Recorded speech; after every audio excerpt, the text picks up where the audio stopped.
সেটা কাজল পড়েছি। কে পড়তে বলেছে তোকে? কেন? ভালো মামা। ভালো মামা? ভালো মামা তোকে এইভাবে কাজল পড়তে বলেছে? ইস, তোর আর কোনো কাজ নেই? না। হ্যাঁ, কোথায় গেছিলিস তুই? কেন? আকাশে। বাজে বাজে কথাবার্তা বলেন। আকাশের বাড়ি। আকাশদের বাড়ি? আকাশদের। তারপরে কি এরকম কাজল পড়লি? হ্যাঁ। তোকে রাস্তা থেকে কে বললো এ ঘন্টু তোর কি অবস্থা, এই কথাটা কে বললো? কেন? চন্দন মামা।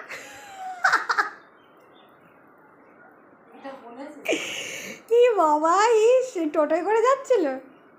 হ্যাঁ, ওই টোটোয় করে যাচ্ছিল। আর কে ছিল সাথে? কেন? পাপাই মামা। কি অবস্থা ওর, এইভাবে নাকি সেজেগুজে রাস্তা দিয়ে ঘুরছে। দেখি মুখটা। ঝুঁকি পড়বো দেখি।